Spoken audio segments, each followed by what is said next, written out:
Hey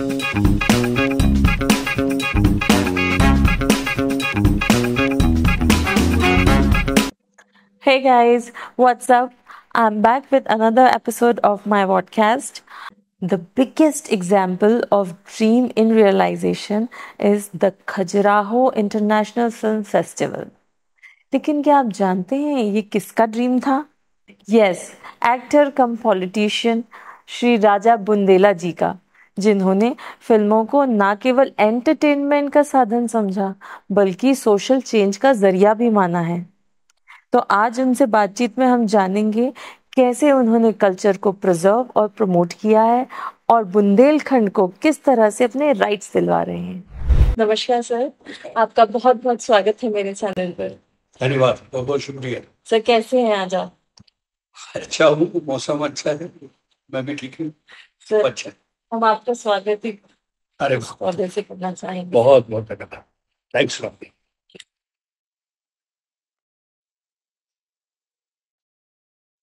sir आपको हम लोग बचपन से देख रहे हैं टीवी पे और आपके फैन भी बहुत बड़े। थैंक सर ये जो आपका शुरू से एक नक्सलाइट से लेके बनने से लेके एक्टर बनने तक और फिर नेता बनने का सफर, थोड़ा हमको जो मसालेदार आपका सफर रहा है उसके बारे में कुछ बताइए। वो सच कोई नक्सलवाद का वो मूवमेंट नहीं था, लेकिन सर्वहारा के प्रति एक जो विरोध होता है कि समाज में 18% लोग ही क्यों धनाढ्य हों और जो सुख सुविधाएं हैं वो सारे एक निश्चित वर्ग को ही क्यों मिले, बाकी जो वर्ग है वो हमेशा त्राहिमाम त्राहिमाम की स्थिति में क्यों ना बना रहे, पीढ़ी दर पीढ़ी। ऐसा नहीं कि एक आदमी, एक वंश एक समय में तकलीफ झेल रहा है, बल्कि इस देश में आज़ादी के पहले हम बहुत संपन्न थे, बहुत धनाढ्य थे। ये नहीं कि अंग्रेज थे तो हम लोग खुश थे। हमारी संस्कृति, हमारी सभ्यता में मिल बांट के चल के खाने की एक परंपरा थी। जिसके पास ज़्यादा है और जिसके पास नहीं है उसके पास शेयर करने का, साझा करने का उसके पास विचार था, भाव था। लेकिन धीमे धीमे हम जब पूंजीवाद की ओर बढ़े, मार्क्सवाद, पूंजीवाद ये हमारी संस्कृति पर जब हावी हुए तो वो विचार हमारे बढ़ते रहे। और जब पूंजीवाद आया तो आई मी माई सेल्फ, मेरा सब कुछ, मेरे लिए ही सब कुछ। तो उस समय जब आप पढ़ रहे होते और आपके मन की बात नहीं हो रही होती है तो आप एक रिबेल होते हैं सर्टेन पीरियड। तो आपको लगता है इस व्यवस्था में ही गड़बड़ है और उस व्यवस्था को ही बदलाना चाहिए। और वो कई बार क्या होता है कि अगर आपको कोई सही आदमी नहीं मिलता तो खुद पर नकारात्मक हो जाता है, फिर आप विध्वंसक हो जाते हैं। मेरी स्थिति में ये हुआ कि मुझे बहुत पहले ये बात पता चल गई है कि ये रास्ता भी सही नहीं है। ये रास्ता भी आपको किसी एक मकाम पर लेके नहीं जाता है, बल्कि ये और भी आपको डिस्करेज करता है, आपको डिसऑनेस्ट बनाता है और आपको अपने समाज के प्रति खड़ा करके, उसके अगेंस्ट खड़ा करके तो समाज से बदला लेता है। तो फिर हटा, नेशनल स्कूल ऑफ ड्रामा में ज्वाइन किया। तब लगा कि ज़रूरी नहीं है कि सेवा करने के लिए आप झाड़ू ही उठाएं, तो ये भी है अच्छी फिल्में बना के, अच्छे नाटक करके। इब्राहिम मलकाजी साहब हमारे उस वक्त नेशनल स्कूल ऑफ ड्रामा के डायरेक्टर थे, PM शाह, बाबा कारंत, इन लोगों के साथ काम करने का मौका मिला तो कला और संस्कृति के प्रति एक जागरूकता हुई। फिर एक मकाम तक पुणे इंस्टीट्यूट जाने के बाद जब बॉम्बे आया तो थोड़ी बहुत फिल्में भी की, अच्छा भी लगा। लेकिन सिनेमा भी एक्टर को एक टूल की तरह इस्तेमाल करता है, दूसरे के लिखे डायलॉग, दूसरे के डिजाइन के कपड़े, दूसरे के बताए हुए मूवमेंट, और आप एक टूल हैं, आप उसमें कोई कंट्रीब्यूट नहीं कर रहे। इसके अलहदा रंगमंच में एक्टर की महत्वपूर्ण भूमिका होती है।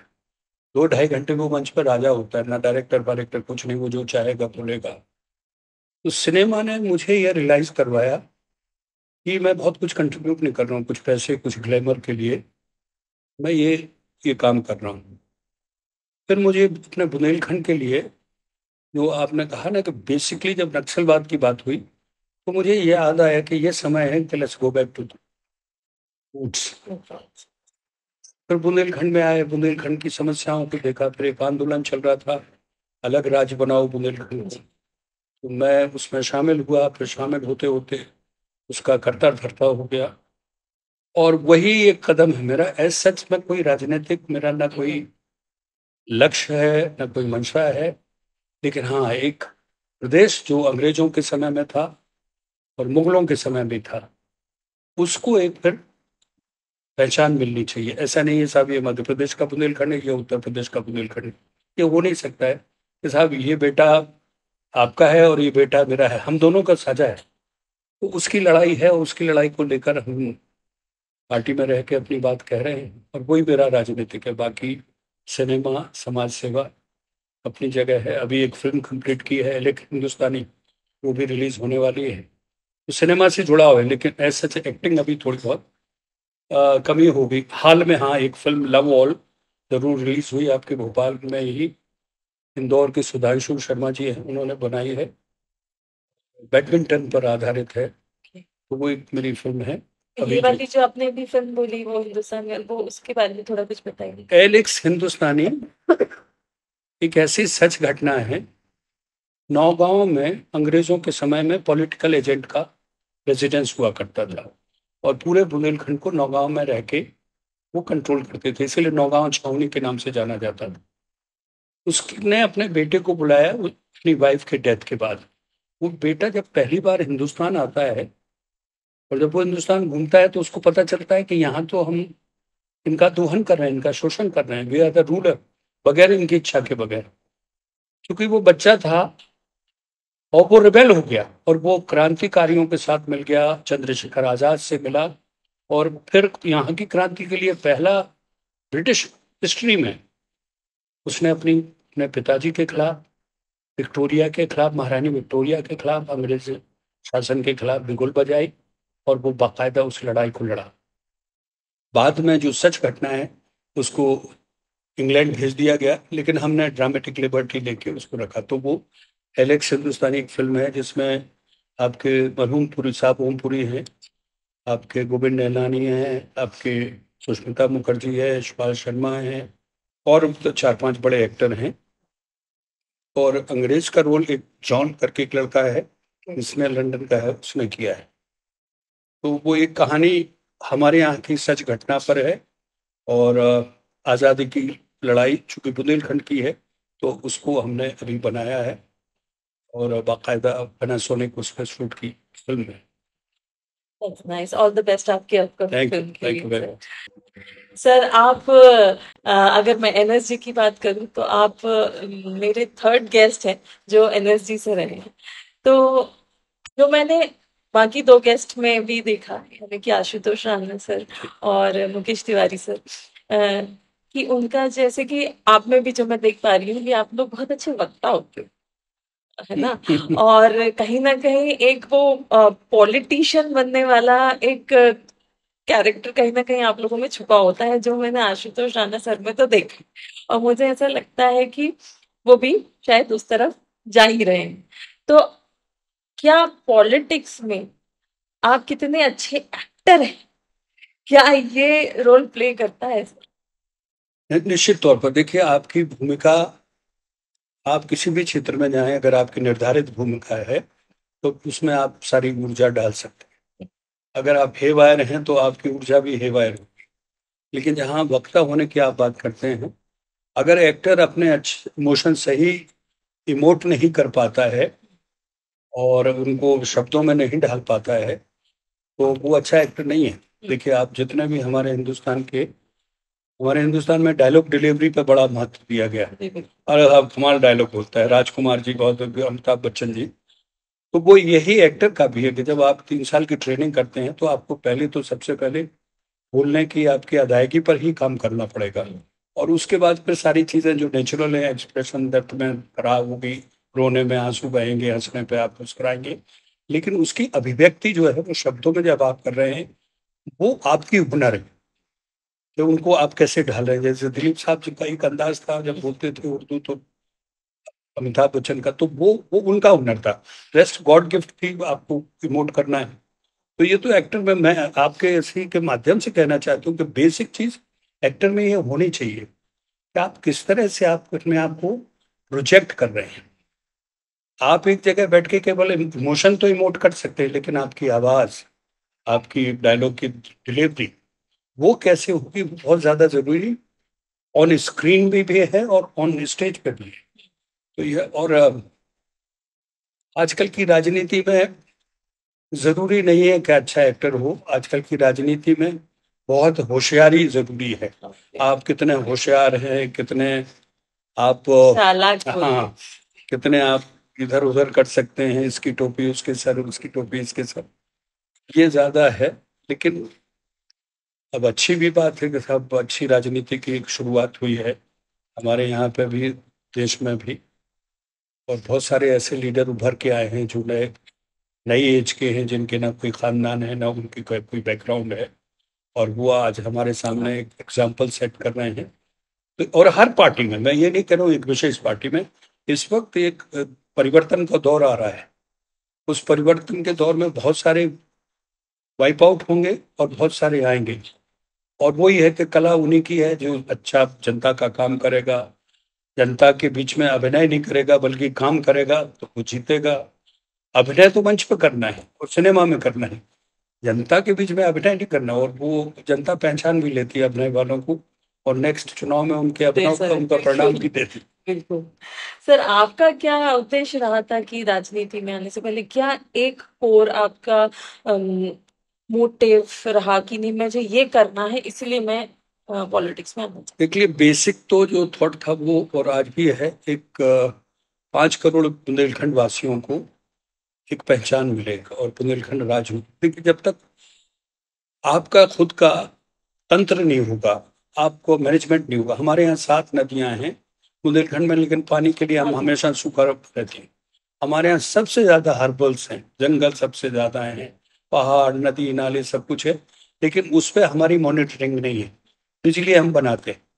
वो क्या है कि जो बड़ा होगा, जो जिसका वर्चस्व होगा, वो सबसे पहले खुद लेगा। अब यूपी की आबादी, आप ये मान के चलिए 25 करोड़ से ऊपर है।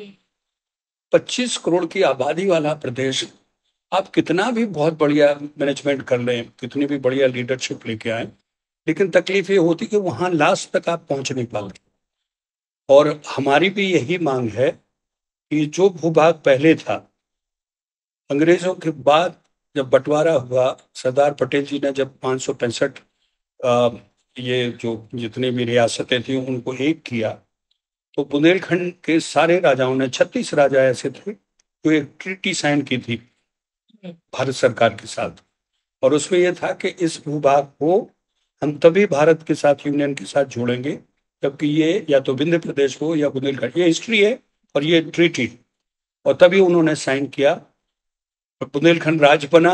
उसकी राजधानी नौगांव हुई और उसके पहले मुख्यमंत्री कामता प्रसाद सक्सेना हुए। पर लेकिन पॉलिटिकल का कुछ ऐसा गेम रहा कि फिर इसको 2 भागों में बांटा। एक तरफ सागर, टीकमगढ़, छतरपुर, पन्ना, दमोह, कटनी, ये सब एक कर दिए। उधर बांदा, हमीरपुर, जालौन, उरई, चित्रकूट और फतेहपुर, ये एक कर दिए। तो दो उसी भूभाग को आपने 2 भागों में बांटा, और उसका नुकसान ये हुआ कि कोई आदमी चंदेरी में गुनाह करता है, वो 12 किलोमीटर दूर झांसी में आके बैठ जाता है। और उसके और नुकसान भी बहुत है। संस्कृति की वजह से हम लोग बट रहे हैं, कल्चर की वजह से लोग हम बट रहे हैं, हमारे टैक्सेशन की वजह से हम लोग बट रहे हैं। तो वो एक उद्देश्य था। जब छोटे राज्य बन ही रहते, ऐसा नहीं कि कोई नई चीज हम लोगों ने मांगी। पंजाब से हरियाणा अलग हुआ है, आपका हिमाचल अलग हुआ है। आज देखिए हरियाणा कितनी तरक्की कर रहा है। यही भारत में महाराष्ट्र और गुजरात एक थे, और महाराष्ट्र गुजरात को अलग नहीं कर रही थी। 7 जजेस की बेंच बैठी थी, तब फैसला हुआ था, गुजरात को उन्होंने अलग स्टेट का दर्जा दिया था। आज गुजरात देखिए कहाँ से कहाँ पहुंच गया। इसी तरह छत्तीसगढ़ भी बना, उत्तराखंड बना, तेलंगाना बना, और इन सब की जीडीपी देखिए आप। आज छत्तीसगढ़ आपको मध्य प्रदेश को बिजली सप्लाई कर रहा है, वही कभी खुद अंधेरे में बैठा रहता था। इसी तरह से आप झारखंड भी जाइए, झारखंड को बिहार ने लूटा है आदिवासियों के नाम पर, उसके नाम पर। और यही हमारे साथ हो रहा है। तो जब मुझे ये समझ आया, तो मैंने कहा कि ये बात मैं अगर बॉम्बे में रह के करूंगा तो ये लोग समझेंगे नहीं।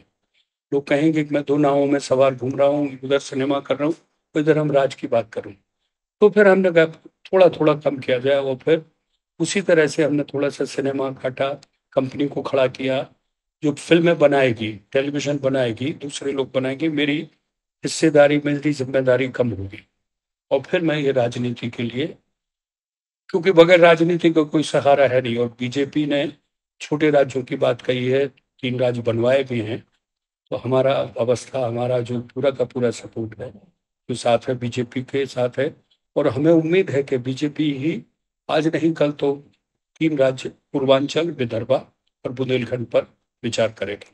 बिल्कुल, हम भी यही चाहेंगे कि ऐसा हो और धन्यवाद। बुंदेलखंड का डेवलपमेंट हो, क्योंकि बहुत ज़्यादा वहाँ पे गरीबी भी है, और वहाँ पे जो मेन स्ट्रीम में नहीं आ पा रहे हैं लोग, that is the main thing. अच्छा, दूसरा सर, जैसे आपने कल्चर का जो बात किया सर, और आप हर अपने क्षेत्र में इतना सारा काम कर रहे हैं सर, कल्चर में भी जो आपने ये खजुराहो फ़िल्म फेस्ट जो आप करते हैं, इज़ वेरी फेमस, तो उसके बारे में भी कुछ बताइए सर? उन दिनों जब दोनों राज्यों में भारतीय जनता पार्टी की सरकार थी, अब अपने राज्य, अपने सरकार के खिलाफ तो अब डंडा और हुँ। झंडा उठा नहीं सकते हैं। मैं चाह रहा था कि किसी न किसी तरह से ये सोई हुई जनता को जगाऊं। उसके दो ही विकल्प थे, या तो कोई मैं स्पोर्ट्स का बहुत बड़ा, जो हरियाणा ने किया, स्पोर्ट्स के नाम पे आज पूरी दुनिया में हिंदुस्तान को खड़ा कर दिया, या फिर सिनेमा है जिससे लोग तुरंत जुड़ जाते कनेक्ट हो हैं। जाता और वो एक समय था जहाँ पे यहाँ पे 3 IAS अधिकारी ऐसे थे जिन्होंने खजुराहो फिल्म फेस्टिवल को समझा और उसको मुझे प्रमोट करने के लिए आगे बढ़ाया। और माननीय मुख्यमंत्री जी को भी बहुत इंटरेस्ट जागा, तो हमने 2015 में पहला खजुराहो फिल्म फेस्टिवल किया। तो बहुत सारे लोगों को इस बात की चिंता थी कि खजुराहो में क्यों कर रहे हो यार, भोपाल में कर लो, इंदौर में है। कर लो। तो मेरा भी उनसे यही था कि साहब, खजुराहो फिल्म फेस्टिवल भोपाल में करूं, इसका क्या औचित्य रहेगा भाई। ओके, ये तो लेकिन खजुराहो क्यों? मतलब व्हाई खजुराहो, दैट क्योंकि नेम खजुराहो? खजुराहो एक ऐसी है, पॉपुलर जगह है, ओके, टूरिस्ट का एक वहाँ यस, डेस्टिनेशन है। यस, तो इंटरनेशनल। वो टूरिस्ट को, अगर हम जैसे Cannes film festival, Goa film festival, अब गोवा ही क्यों, वो तो हुँ। बठिंडा में भी हो सकता है फिल्म जी, फेस्टिवल, बठिंडा में भी चला दीजिए।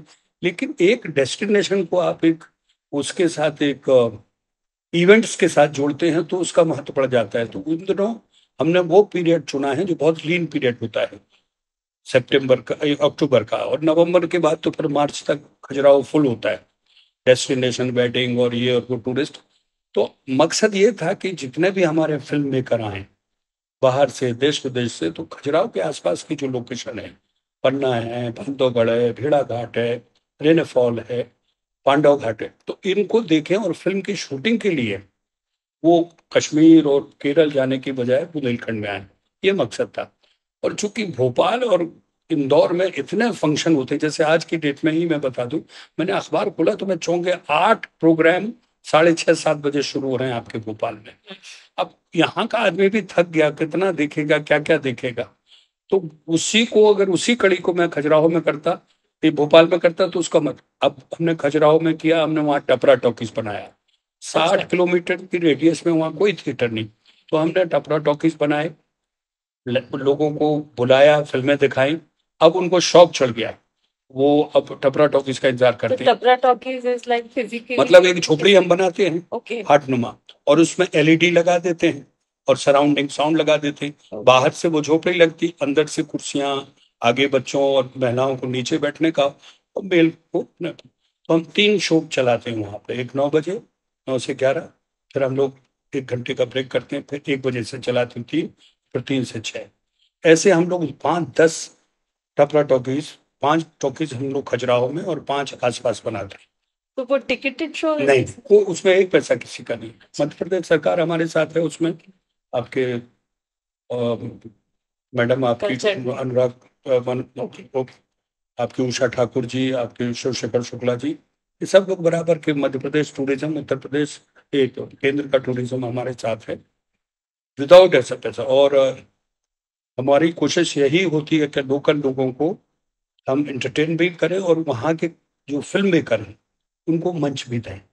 तो जो नए फिल्म मेकर हैं, तो एक पूरा टपरा टॉकीज वहाँ के लोकल लोगों को होता है, जिन्होंने फिल्में बनाई, तो वो अपने परिवार के साथ आते हैं, देखते हैं मेरा भैया हीरो है, मेरा चाचा हीरो है, तो वो एक बहुत पॉपुलर होता है। जो बाहर से जो आर्टिस्ट आता है हम उसको उसमें जरूर ले जाते हैं।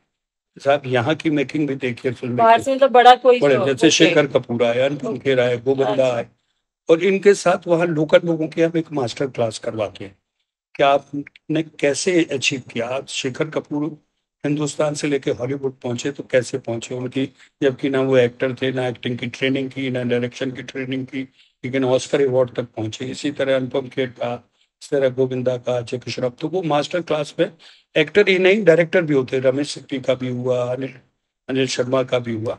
और वहाँ के यूनिवर्सिटी और विश्वविद्यालय जो है, छोटे छोटे कॉलेजेस, उनके बच्चों के साथ हम फिल्म वर्कशॉप करवाते हैं अच्छा जो फिल्म मेकिंग में इंटरेस्टेड है, वो भी without payment. They come in the morning, they attend the workshop, हमारी ओर से लंच होता है, आना जाना उनका है, लेकिन पूरे दिन वो हमारे मेहमान होते हैं। इंदौर का आपका ये प्रेस्टिजियस कॉलेज है, वो रेगुलर हमारे साथ अटैच है। 10 दिन का 3 दिन पहले आते हैं और 7 दिन वर्कशॉप अटेंड करते हैं। हर बार उनको नया कुछ मिलता है। पर इसके अलावा हमारा एक और बड़ी बात है जो आप कहेंगे फेस्टिवल से अलग है, हम लोग लोकल उस पर पानी जबानी किसानी, लास्ट टू लास्ट ईयर की थीम थी। पानी की समस्याओं पे हमने फिल्में दिखाई।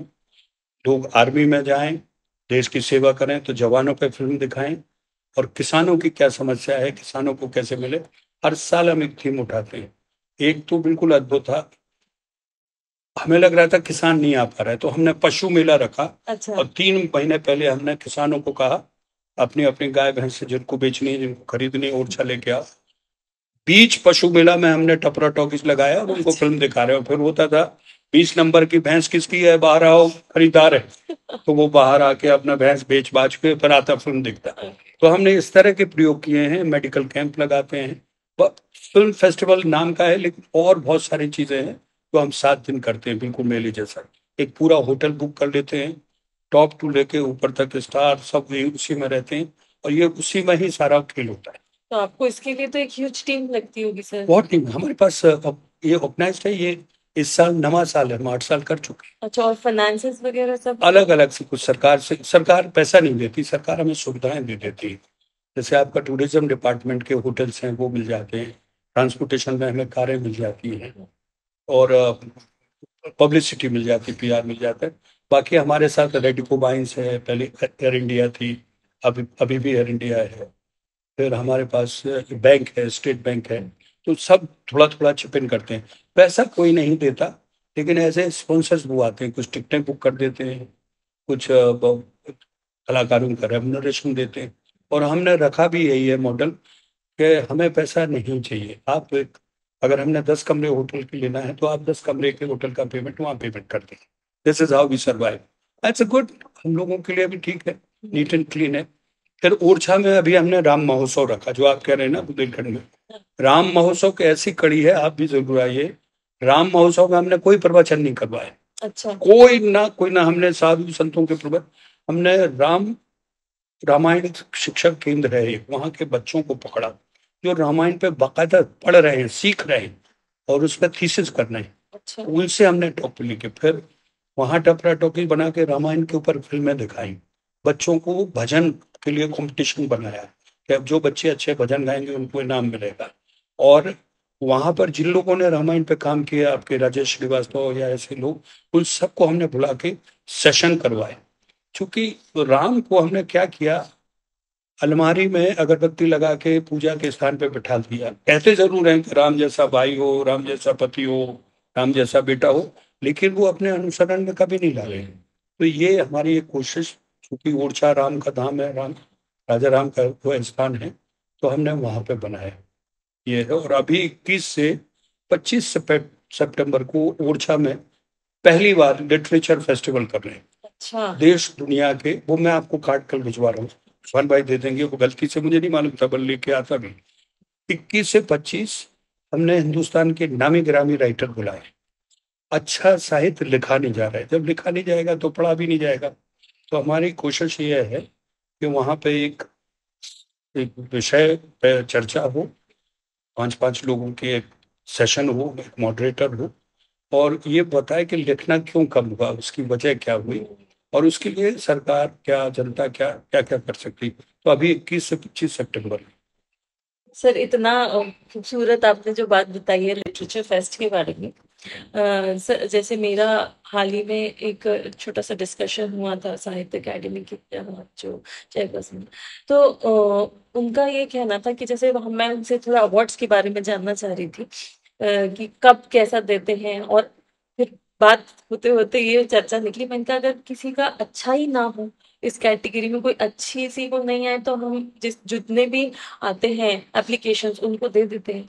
तो उनका ये कहना था कि नहीं, फिर हम उस साल उसको स्किप कर देते। तो that is the best part. तो वही मैं, आपने जैसे जिक्र किया कि आजकल ये बहुत कम हो गया है। तो आपको क्या लगता है, जैसे आपके भी दो बच्चे हैं, तो आपको क्या लगता है कि क्यों ये ऐसा कम हो गया है? मतलब eight personal level what do you feel, and कैसे हम उसको एज अ पेरेंट मोटिवेट कर सकते हैं एट वेरी इंडिविजुअल और micro level? I am asking. ये तो ठीक है, आप माइक्रो लेवल पे योर वर्किंग। दरअसल समस्या यहाँ खड़ी हुई कि हम विचार और जीने में हम अपनी संस्कृति और सभ्यता की बात करते रहे, लेकिन हमने बच्चों को पढ़ाया कॉन्वेंट में, और पहली फुर्सत में बच्चों को विदेश भेजने की फिराक में रहते हैं। कैसे ये सोच सकते हैं कि फिर आपका बच्चा देश ही रहेगा? उसकी आपने ना उसको अपनी जड़ों में उसको संस्कृति डाली, ना उसकी व्यवहारिकता डाली। वो बाप को डैडी बोलने लगा, माँ को मामा बोलने लगा, बड़ा भाई को ब्रो बोलने लगा। ये कैसे ये जो ये सिलसिला हुआ, तो सारी सारी की सारी चीजें बदलती रही। अब वो बदलते बदलते इस कगार पे आ गई हैं कि हमारी संस्कृति विनाश के कगार पे पहुंच गई है। और अब भी अगर हम नहीं समझे तो किसी को दोष देने की जरूरत ही नहीं, हमारा ही दोष है। हमने उस सभ्यता को ओढ़ लिया है, जबकि हम उसको ओढ़ना नहीं था, हम उससे जुड़ना था। हर देश में आप जाइए, जापान में चले जाइए, रशिया में चले जाइए, हम लोग थिएटर वेटर लेके जब गए, तो वो कभी अंग्रेजी नहीं बोलते, वो इंटरप्रेटर रखते हैं। वो कहते तुम बोलो अंग्रेजी, हम नहीं बोलेंगे, हमारी भाषा रशियन है, हमारी फ्रेंच। और हमने हर वो चीज अंग्रेज जो छोड़ गए उसको हम ओढ़ के बैठ गए अपने संस्कारों में, अपने व्यवहार में, अपने भाषा में। और वही जो साहित्य भी आपका जो खोया है, एक किसी ने गीता नहीं पढ़ी होगी, आप पूछ के देख लीजिए। हम गीता की बात जरूर करेंगे, हम रामायण की बात जरूर करेंगे। हम वेद, जो जर्मन वेदों को ट्रांसलेट कर करके अपने संस्कृत में लेके आ रहा है, हमने ना संस्कृत पढ़ी है। तो ऐसी जब हम पूरे के पूरे उस व्यवस्था को मोड़ के इधर घूम के नहीं देख रहे हैं, तो वो तो व्यवस्था फिर सर्वाइव करेगी नहीं, आप इसी में जाएंगी। और ये जो लिटरेचर फेस्ट है, ये इसीलिए हमने किया है। हम एक बार लोगों को कहें तो तुम देखो तो अपने वेदों में क्या लिखा है। आज हम चांद पे पहुंच गए, चंद्रयान पे। वो आदमी जो वहां का हेड था, वो दूसरे दिन मंदिर गया। लेकिन आप अपने बच्चे को कहो कि मंदिर चलो, कहता by God is in my heart. आप तो कहते हैं हर आदमी के दिल में भगवान बसता है, तो मेरे तो दिल में है। अब उसको आप ऐसे बताएं कि मंदिर क्यों जाते हो? मंदिर में हजारों आदमी की आस्था और सपोज वो है, उसमें विलिंगनेस है। इसलिए अब जब हजारों के साथ तुम खड़े होगे, तो तुम्हारी इकलौती वो आस्था नहीं रहेगी, सबके साथ होगी। तो हमें एक बार फिर से अपनी संस्कृति पे, अपनी पूरी की पूरी वासुदेव कुटुंबकम। अब देखिए ना, आप हमारे ज्वाइंट फैमिली नहीं रहे, बच्चा गूगल से सीख रहा है या अपने यूट्यूब पे चला जाता है। मम्मी अलग, पापा अलग, घर में चार लोग हैं, चार मोबाइल पे अपने अपने लगे हुए हैं। हम वो संस्कृति, पहले दादा दादी, मामा, बड़े भैया, ये लोग सब होते थे। कहीं ना कहीं जो सीखने की विधि कला थी, वो फिजिकल थी, मैन टू मैन थी। हस्तांतरित जो हुई है वो मैकेनिकल नहीं थी। और अब सारा कुछ मैकेनिकल हो गया है, तो डिसजॉइंट तो हम होंगे। दूसरी संस्कृति डिसजॉइंट नहीं हुई। आप ये देखिए, इस्लाम कभी डिसजॉइंट नहीं हुए। आज भी इस्लाम में जब उनकी इफ्तारी होती है, तो एक थाल में बैठ के वो सब खाते हैं। नमाज पढ़ते तो एक साथ पढ़ते हैं। उन्होंने बांटा नहीं है कि आज हम शिव जी के मंदिर जा रहे हैं और शनिवार को हनुमान जी के मंदिर जाएंगे, बृहस्पति को।